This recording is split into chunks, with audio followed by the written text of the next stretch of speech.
Gopi Janavala Bhagirivaratari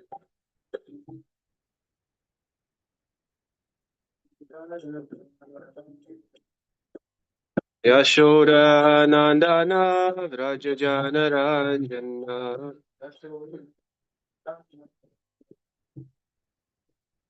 Yashoda Nandana Vraja Janaranjana Jamuna Tira Vandachari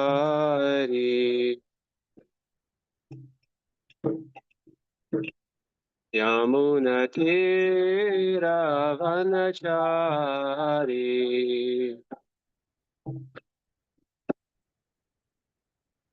Jaya Radha Madhava Punjabi Hari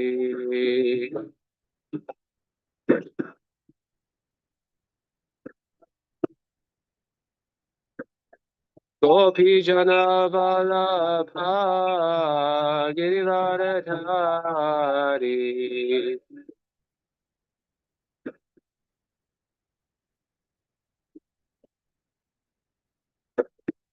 Yashoda Nandana Vraja Janaranjana Yashoda Nandana Vraja Janaranjana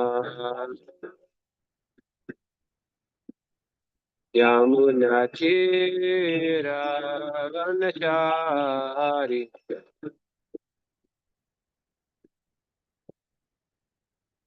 Yamuna Tira Vanachari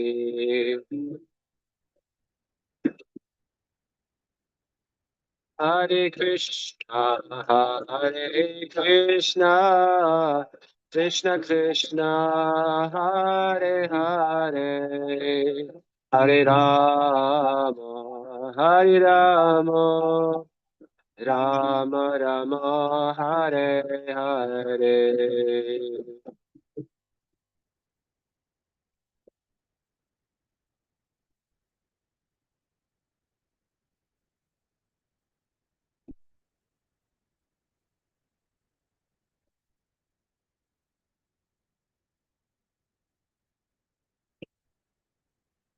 Hare Krishna, Hare Krishna, Krishna Krishna, Hare Hare, Hare Rama, Hare Rama, Rama Rama, Hare Hare.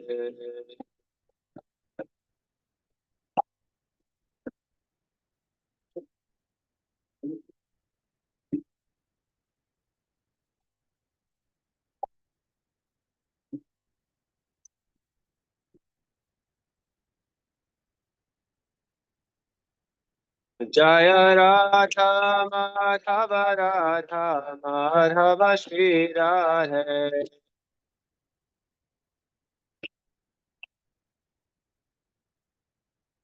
Jaya Radha Giridhari Radha Giridhari Shri Radhe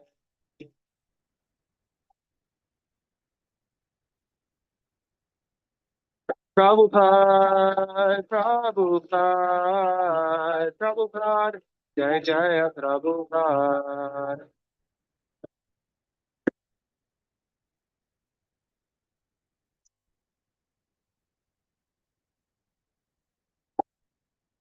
John Vishnupad, Paramahansa, Privajikachar, Stuttra Shatashi Shrimad A.C. Bhaktivedanta Swami Maharaj Srila Prabhupada Ki.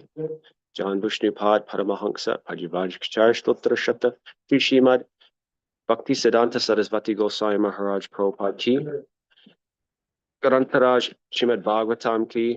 Nitai Gaura Premanandi.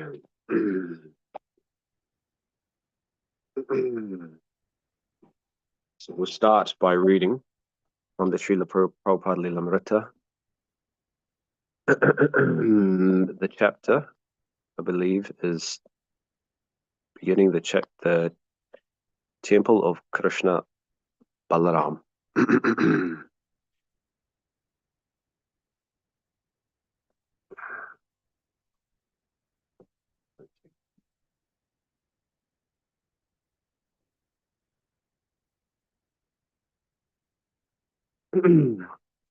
Prabhupada had a problem to face in Vrindavana.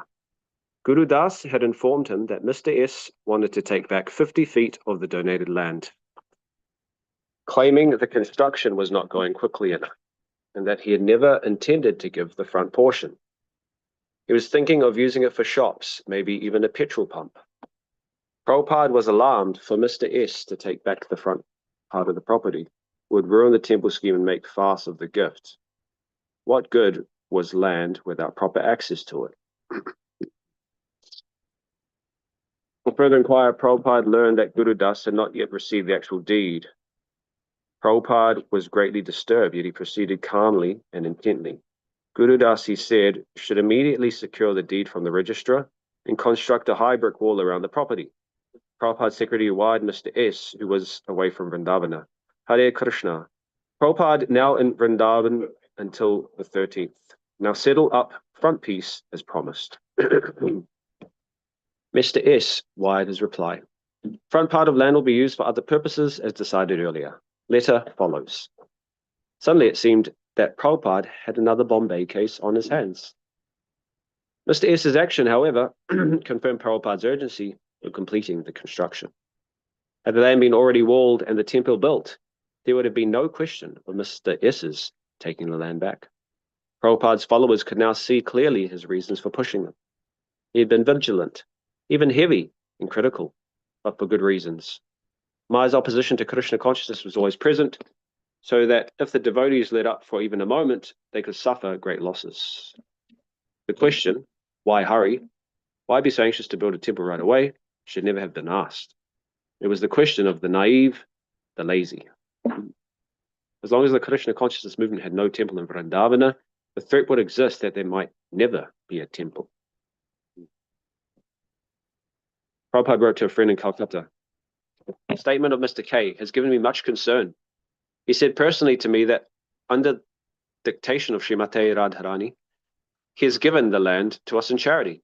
We have invested already lakhs of rupees for constructing a temple. Now if he uses the front portion for other purposes, there will be great damage to the view of the temple. Kindly see Mr. N. S., brother of K, and settle this up so we can go on in our progressive construction work. Kindly treat this as very urgent." In Mr. S.'s absence from Vrindavana, Prabhupada took the opportunity to speak with Mr. S.'s brothers as well as with Mr. S.'s lawyers. What had been given in the name of Srimati Radharani, he informed them, could not be taken back. Mr. S.'s associates agreed, at least for the moment, that Mr. S. had no substantial position. Meanwhile, the laborers were working quickly to build a 12-foot high wall around the property. It was 4 a.m. Prabhupada sat in the cold darkness with a small desk lamp shining before him. Having risen from bed at 2 and come into his main room to dictate Srimad Bhagavatam purports, he now sat silently. He wore a wool knit hat pulled over his ears, a sweater, and a grey wool chadar around his shoulders. On the other side of the double door sat his servant, peeking in to see what his spiritual master was doing. On Prabhupada's last visit to the United States, he had acquired a new secretary servant, Satsvarupa Das Goswami. Despite the cold, Prabhupada's new assistant was happy to be in Vrindavan and so intimately situated close to his spiritual master. I'll finish there.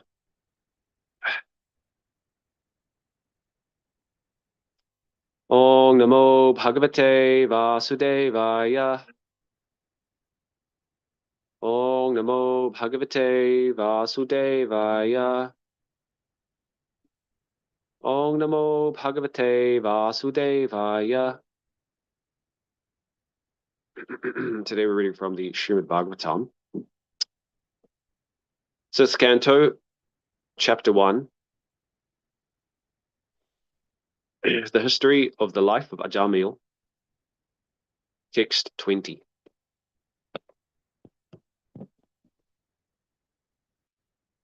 Just read the Sanskrit. Achachoda haranti mam itihasang puratanam dutanang Vishnu yamayo sangvadastang nibodhame. Atrachoda haranti mam itihasang puratanam dutanang Vishnu yamayo samvadastang nibodhame. Atra chodha haranti mam itihasang puratanam dutanang vishuyamayo sangvadastang nibodhame. Atra, in this connection. Cha, also. Udaharanti, they give as an example. Imam, this. Itihasam, the history of Ajamila. Puratanam, which is very old. Dutanam, of the order characters. Vishnu, of Lord Vishnu. Yamayor, and of Yamaraja. Sangvada, the discussion. Tam, that. Nibodha, try to understand. May, from me. Translation. In this regard, learned scholars and saintly persons describe a very old historical incident involving a discussion between the order carriers, or Lord Vishnu, and those of Yamaraja. Please hear of this from me. Purport.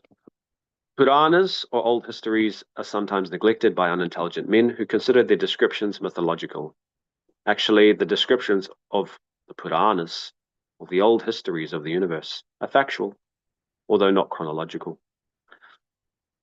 The Puranas record the chief incidents that have occurred over many millions of years, not only on this planet, but also on other planets within the universe. Therefore, all learned and realized Vedic scholars speak with reference to the incidents in the Puranas. Srila Rupa Goswami accepts the Puranas to be as important as the Vedas themselves. Therefore, in Bhakti Rasamrita Sindhu, he quotes the following verse from the Brahma Yamala. Shruti Smriti Puranadi Pancharacha Viding Vina Aikantaki Harer Bhaktir Utpatayaiva Kalpate. Devotional service of the Lord that ignores the authorized Vedic literatures like the Upanishads, Puranas, and Narada Pancharatra is simply an unnecessary disturbance in society. A devotee of Krishna must refer not only to the Vedas, but also to the Puranas. One should not foolishly consider the Puranas mythological. If they were mythological, Shukadeva Goswami would not have taken the trouble to recite the old historical incidents concerning the life of Ajamila. Now the history begins as follows.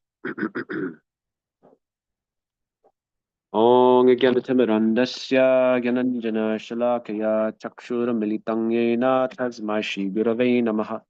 Jai Shri Krishna Chaitanya Prabhu Nityananda Shri Advaita Giradhara Shivasari Gaura Bhaktavrinda. Hare Krishna, Krishna Krishna, Hare Hare, Hare Rama, Rama Rama, Hare Hare. Just read the translation again. In this regard, learned scholars and saintly persons describe a very old historical incident involving a discussion between the order carriers of Lord Vishnu and those of Yamaraja. Please hear of this from me.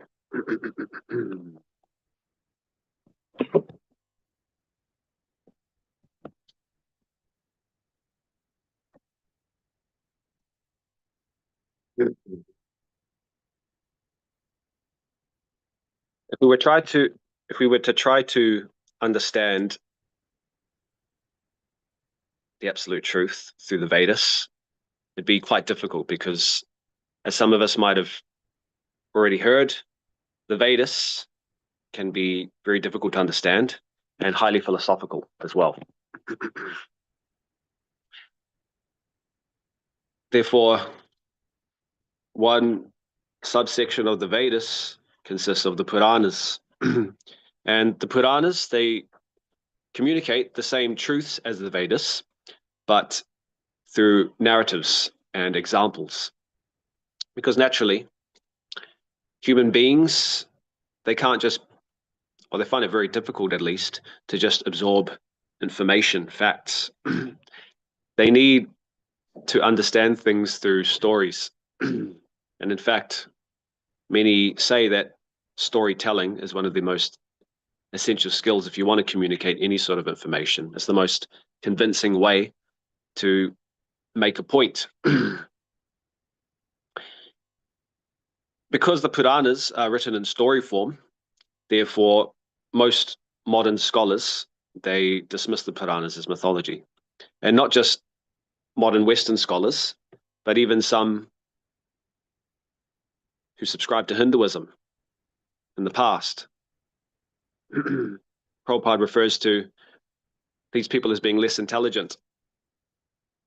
I don't need to name names, but there have been many Indian scholars and also Swamis even who say the Puranas are mythological and they only recommend the reading of the Upanishads and Bhagavad Gita, or which they don't necessarily even understand themselves. So Srila Prabhupada often challenges the readers.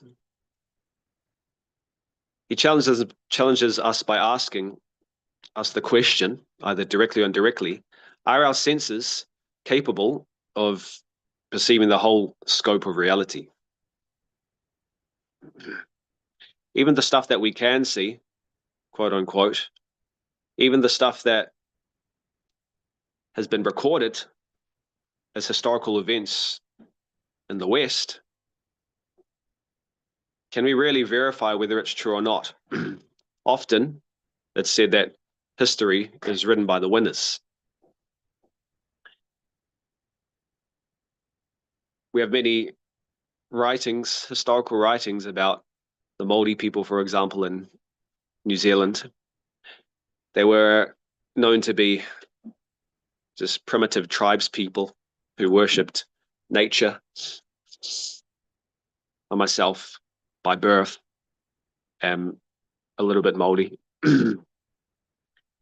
And as it usually is the case, the colonizers, the British, are made out to be the enlightened ones who bring true knowledge to these native tribes people.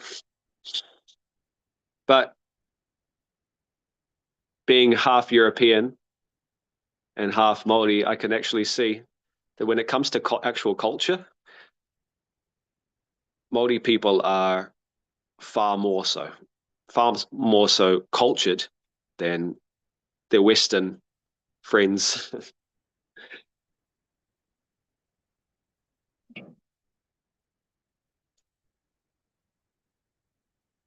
Back to the main point in any case. Limitation in perception does not equal limitation in reality. There are three things that we can say about the Puranas. Number one, the Puranas are interstellar. What does that actually mean? They deal with a reality beyond just this planet Earth. We read in the Bhagavad Purana, the Srimad Bhagavatam, the existence of multiple planetary systems.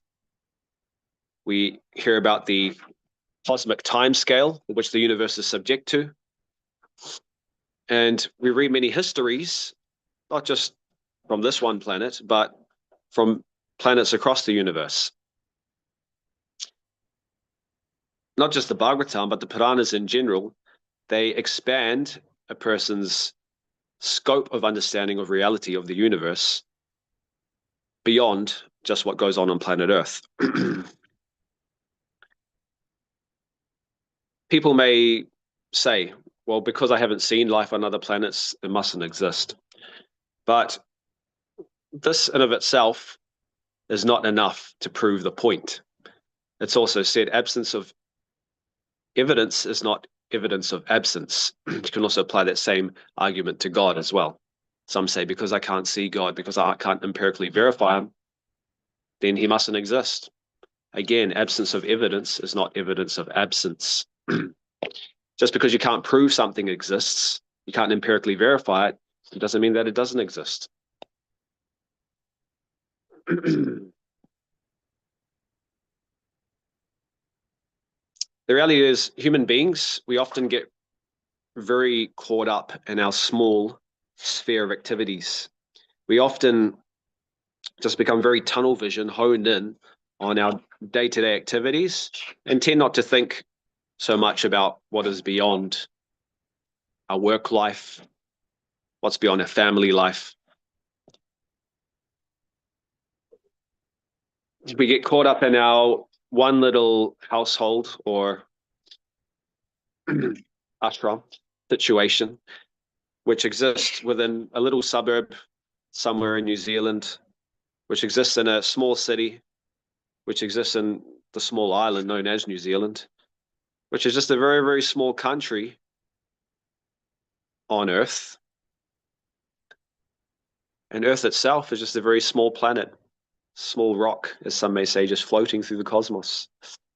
Yeah, we human beings tend to get really, really honed in, focused in on their limited scope of activities to the point where they miss everything else that is going on.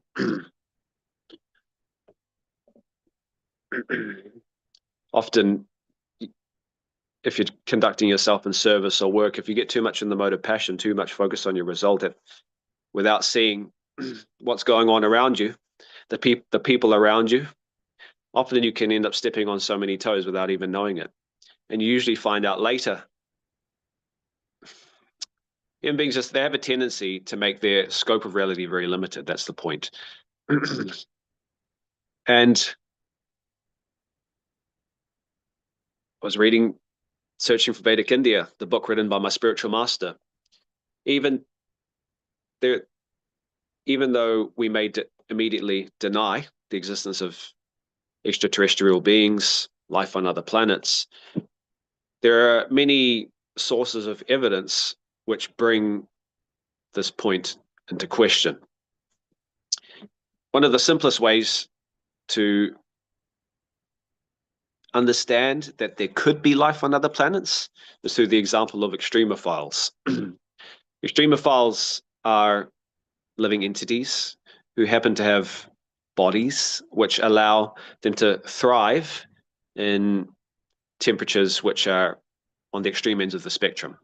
So either in extremely hot temperatures where most other mammals, birds, insects, aquatics wouldn't survive, or very, very freezing temperatures, in the hundreds of thousands of degrees either side of the 0 point. If these living entities exist just on planet Earth, what could that say about the existence of other living entities around the universe, which consists of planets which are made up of different combinations of the elements, different climatic conditions? If on this very planet there are living entities who can thrive, not just survive, but thrive in extremely hot or cold temperatures, what does that say about the possibility of life on other planets?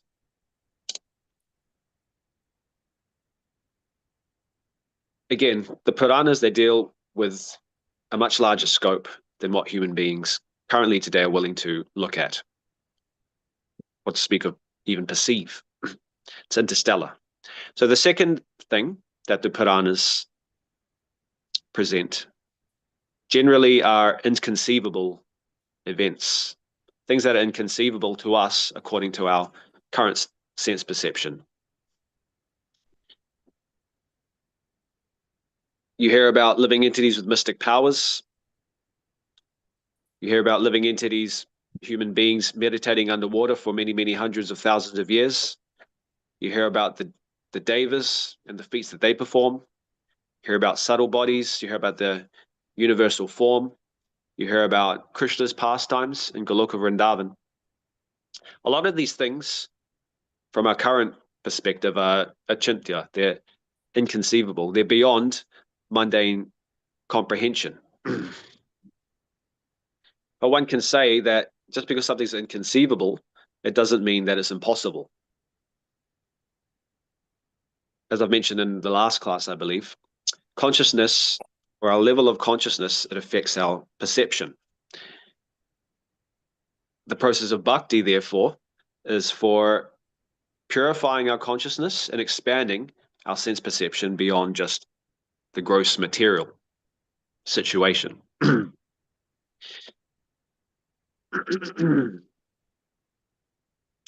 My spiritual master also commonly gives this example. He would say that many thousands of years ago, the people of ancient times, or even just hundreds of years ago, even just 100 years ago.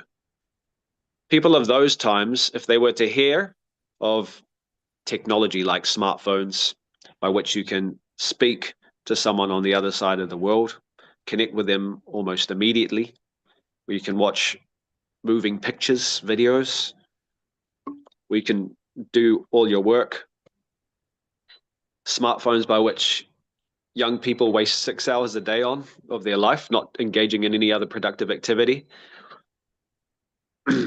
If people from 100 years ago were to hear of the rates of depression and mental illness, how a large portion of the world are actually mentally ill,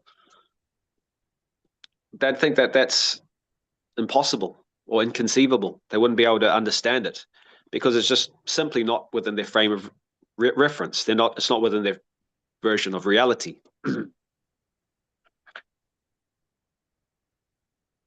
If you go to India, people are more likely to accept what they hear in the Vedas. They're more likely to accept, based of sentiment, the existence of Lord Ram, the existence of Krishna, and many of the pastimes that he participated in.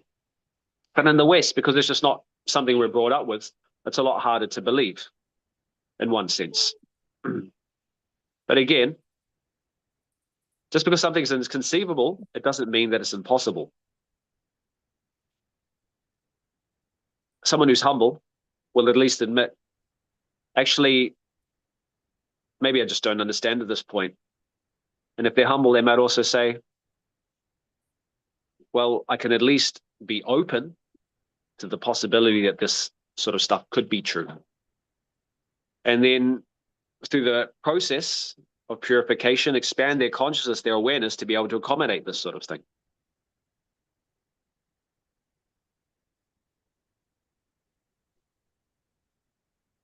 The Bhagavatam itself doesn't claim either that it has to fit within our current sensory bandwidth either. So the Bhagavatam doesn't even say, believe this on blind faith. It doesn't say that any of its claims should be accepted based on our current state of consciousness. It calls us to expand our consciousness. But in order to develop an expanded state of consciousness, you need to be intelligent. In order to be intelligent, to actually pursue this knowledge, based on the fact that it could be possibly true, you need to be humble. And the third thing that the Puranas have within them are instructive pastimes. The purpose of reading these stories within the Puranas, like the story of Ajamil, or any of the stories in the Srimad Bhagavatam, or any of the Puranas, are not just for enjoyment. They're actually meant to instruct us on better ways to live. The purpose of reading the Puranas is for transformation. In fact, ultimately, they're meant to guide us back to Krishna. Therefore, every story that you read in the Puranas, they teach us some sort of religious or spiritual principle. If we then look at the pastime that we're reading about now, of Ajamil, there are many things that we can learn. But for me, what I was gaining from this particular pastime was two things mainly. The first is that we should have a healthy fear of death. And based off that fear, we should therefore be motivated to live our life properly. In this particular pastime, we get some insights into what death looks like for the conditioned soul. When the conditioned soul, who is subject to karma and who may have committed bad karma throughout their lifetime, faces death, they're visited by the Yamadutas. The Yamadutas, they come and they pull the soul out of the body. The soul is then encased in the astral body, the subtle body, and take them to be judged by Yamaraj.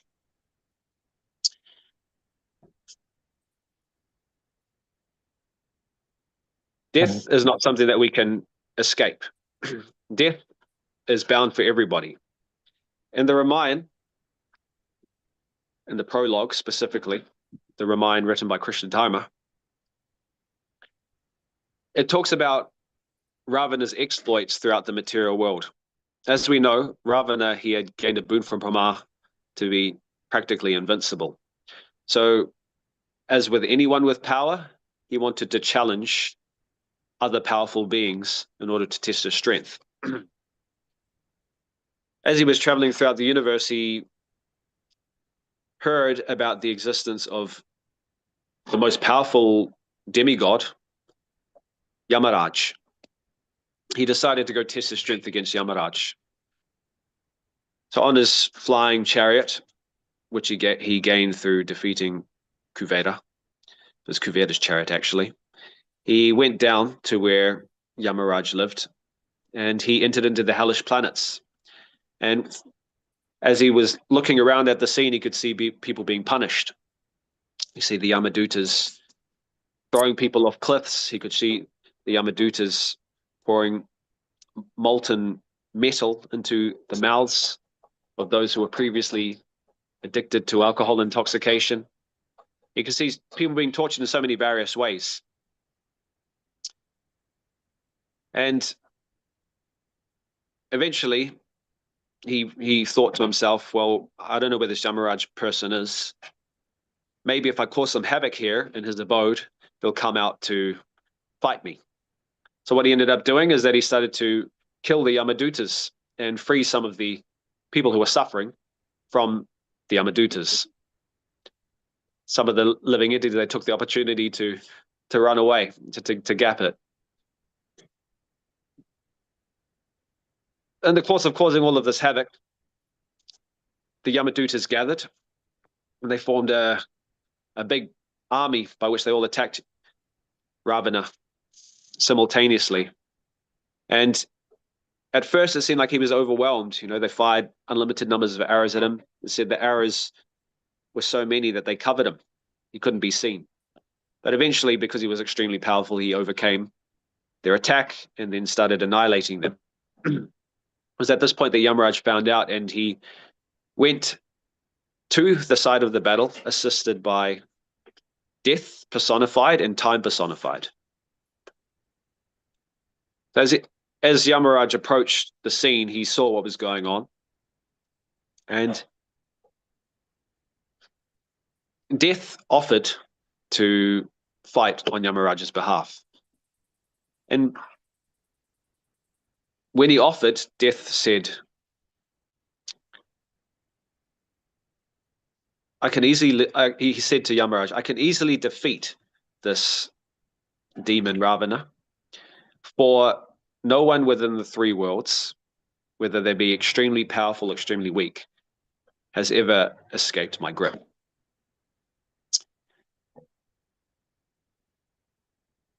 The point being that death himself acknowledges the fact of the reality that we all face, that we're within its grips. Therefore, this pastime, it sobers us up a little bit. It makes us realize this fact that we could potentially pass away at any time. And the consequences of not living a life aligned with Krishna consciousness is that we might end up, unfortunately, suffering more than we may want to. We may also question, could this just be fairy tale? Could a lot of this just be mythology? Well, death isn't mythology. Death is certain for everybody. But the Yamadutas ripping the soul from the body, could this just be mythology? Well, at this particular point in time, it's not something that we can prove with our current sense perception, but you can, and I'm not saying this is 100% proof or direct evidence that you should trust with full faith. You still can't prove the existence of Yamadutas this way, but there have been stories of devotees who have witnessed the Yamadutas, who have experienced the Yamadutas pay loved ones a visit. In fact, one devotee, a woman, whose father was on his deathbed, when she visited in hospital, she noticed that he was speaking to himself, or so she thought. She went up closer to try and hear what he was saying, and she found that he was claiming to see some very ugly looking living entities outside the window of the hospital coming to visit him. And he had no idea who they were, but he was extremely scared. Her daughter, sometimes kids, they have a sixth sense, which adults don't have, was able to also see these living entities. So it was explained that when the Yamadutas find out that someone is close to death, they send some dogs out to sniff out where the person is, the sinful living entity. And then the Yamadutas, on finding the person through these dogs, they go and visit the person at death. Another story, which leads to the next instruction that we get from this pastime, is a story of a Bulgarian devotee. He was fortunate, actually, because he could remember his past life, and he remembered actually visiting Yamaraj at death and being judged by Yamaraj. So how did that go? The devotee recounts that he had passed away in his last life and had been taken to Yamaraj by the Yamadutas. And when he came to face Yamaraj, Yamaraj gave him an ultimatum. He said, you should suffer for the life that you lived. You've committed a lot of sinful activity, but there was one thing that you did do by which now you have an opportunity. And of course, the devotee at the time was wondering, like, what did I do? What's this opportunity that he's talking about? So Yamaraj went on to say that in your last life, there happened to be a Harinam being performed by some devotees of Krishna. And you waved at that Harinam. You showed a small bit of appreciation for that Harinam. So now I'm giving you an opportunity. You can take it or leave it. Either you become a devotee in your next life, or you suffer in hell.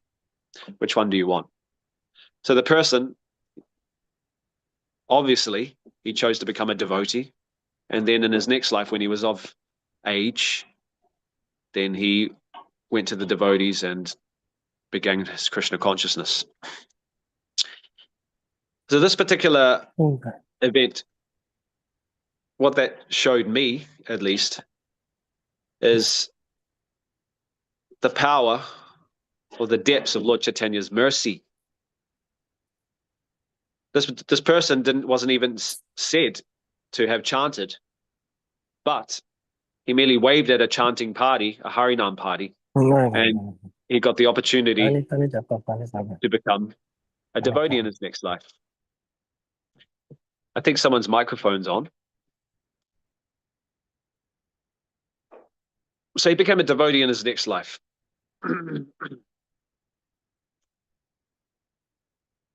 So what we see here is that not just the holy name is very powerful, as we know, Kali Namarupe Krishnavata. In this age of Kali, the incarnation of Krishna is the holy name. It's non-different from him. Namachintamani Krishna's Chaitanya Rasa Vigraha. Kalsamvar Prabhu likes to quote that verse quite a lot. Nama Chintamani Krishnas. So Krishna's name and Krishna himself are the same. All the potencies of the name are there because it is Krishna himself. By chanting his name, there's so much benefit. In the Chaitanya Charitamrita, we hear Haridas Thakur, he explains many of the benefits of chanting the holy name through his example and through directly speaking it to Lord Chaitanya. So many benefits are there for people who are so undeserving. So even if the holy name is chanted in a joking fashion, a mocking fashion, in anger, even if it's chanted accidentally, like there's the example given of Muslims who chant Harama when attacked by wild boars, which I believe translates to something along the lines of how awful.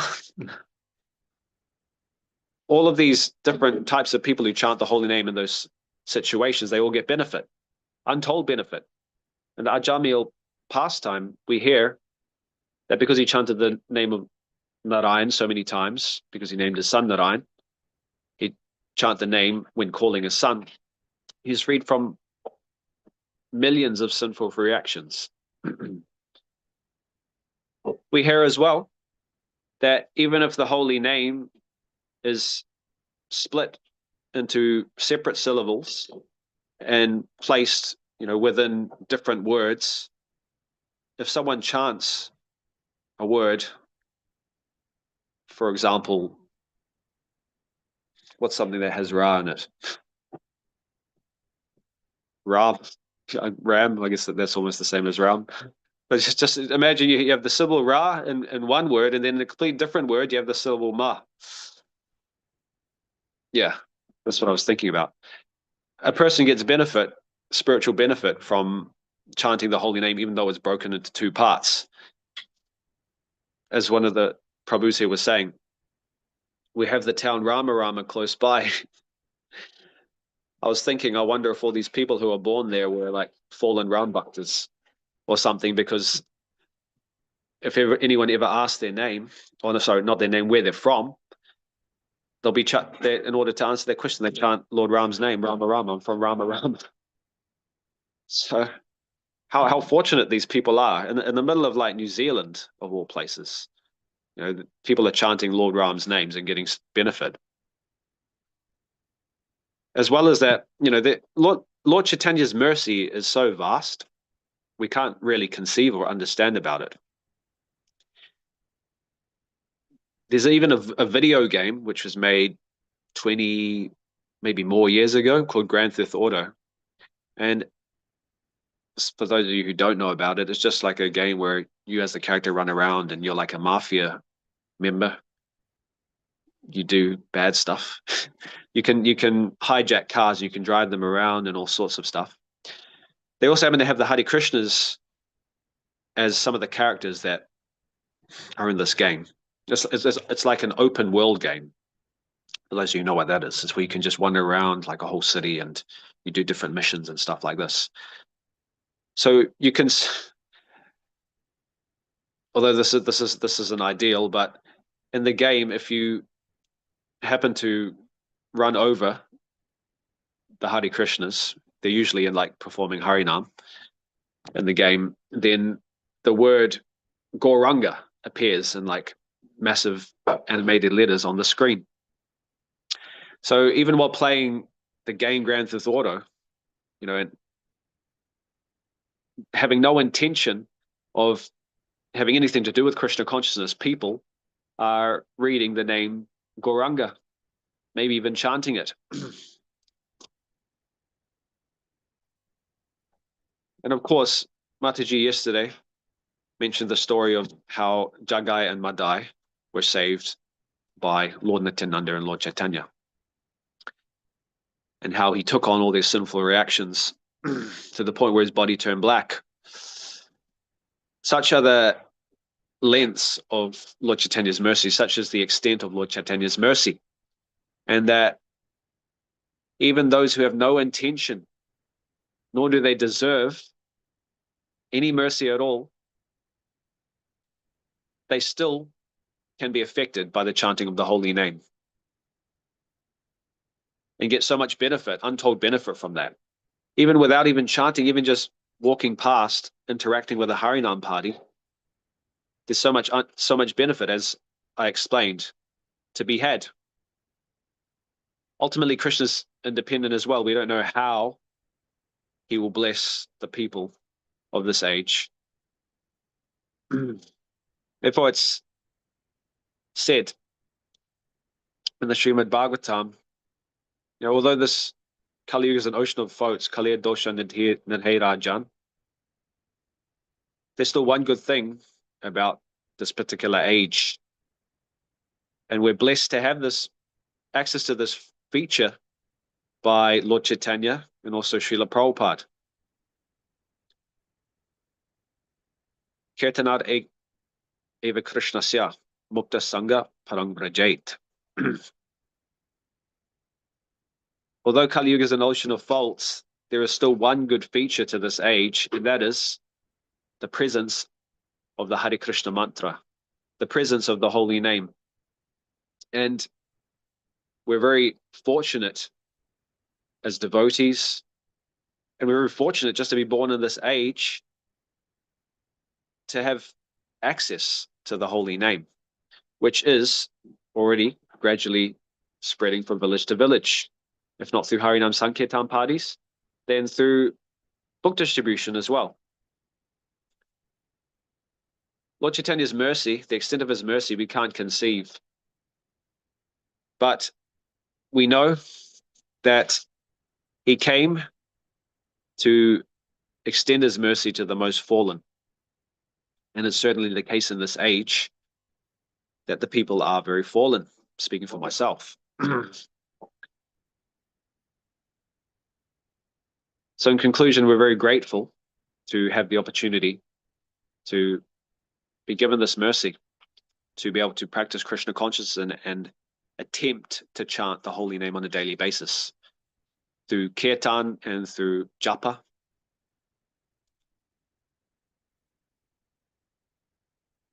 So in summary, I mentioned that there are three features to the Puranas.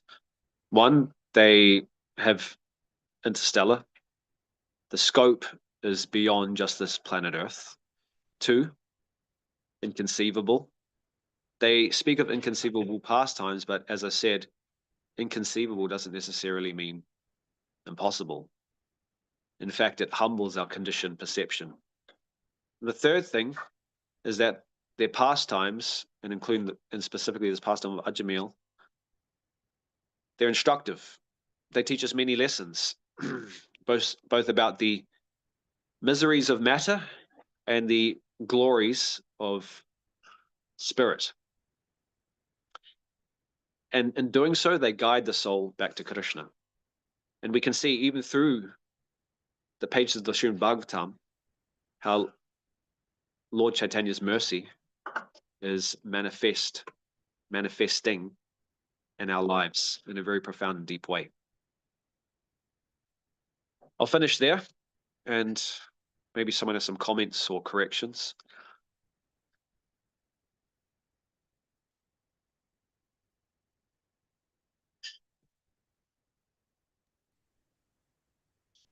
Hare Krishna Prabhu, Dandavat Pranam. Dandavat Pranams. Hare Krishna. Thank you, Prabhu, for the very nice class, and particularly the importance of the Puranas in our spiritual, books, books of literature on Vedic knowledge in particular. As Prabhupada is told and Chaitanya Mahaprabhu was told at one stage that Bhagavad Puran is the natural interpretation or the explanation of the Brahma Sutra. Because the Brahma Sutra or Upanishad sometimes has stated very briefly certain things which requires explanation for the common people to understand that. And the Puranas act as a natural explanation for them. So we should accept them. And in fact, sometimes it is more important because what is abstractly written, very few people can understand it. So Puran is a natural interpretation of that. We should accept it. And in our tradition, Prabhupada has told also importance of that. And you have very nicely stated one thing, that just because it is inconceivable doesn't mean that it doesn't exist. It is the level of consciousness that really determines how we view the things. Because when you have a particular lens also, then you can understand the things in that perspective.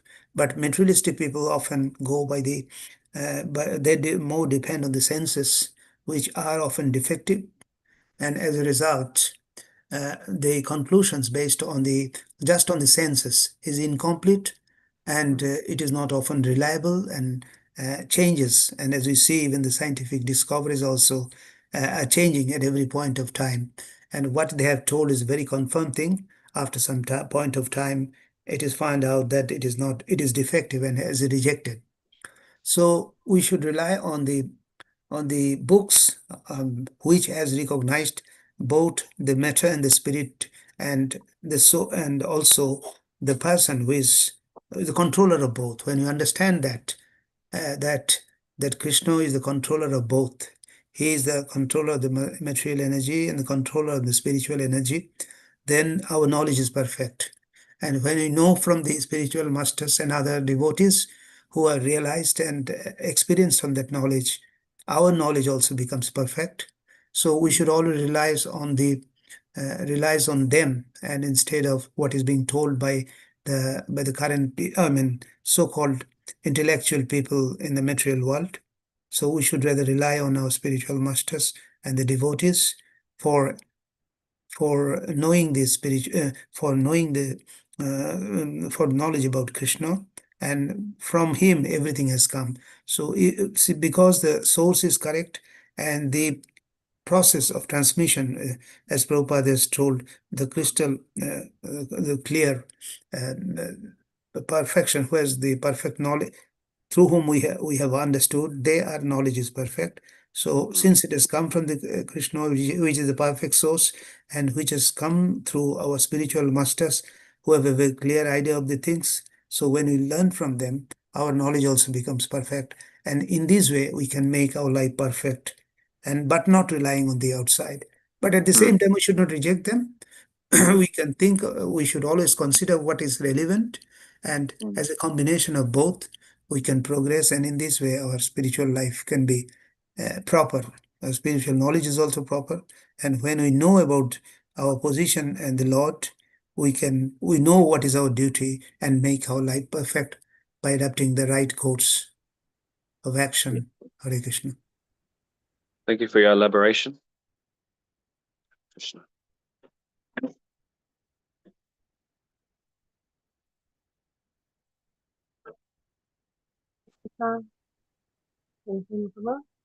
Hare Krishna.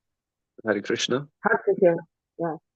I was just to give a comment about Puranas that I've learned presently from another Russian devotee, Adari Kama. She said that actually stories in Puranas, they help to overcome our false ego, because when we are spoken about our imperfections directly, our false ego protects our mind from perceiving this information. But when we hear about other people, it's easy to bypass our natural, one of the four natural functions, like reproduction, sleep, eat, and protection. So to bypass this protection, Puranas are perfect for listening, and because when we hear about somebody else, our mind does not reach on this protection mode, which is really great. Hare Krishna. Hare Krishna. Thank you. Yeah, it's a good preaching technique to tell stories about other people, which have some instruction or life advice. It's interesting if you're giving a talk and you can actually see people, unlike on Zoom, you notice when you start to tell a story, people they focus. Even if they weren't listening to anything else, as you say, once upon a time, they focus. And they very, very readily are willing to hear what you have to say. Thank you.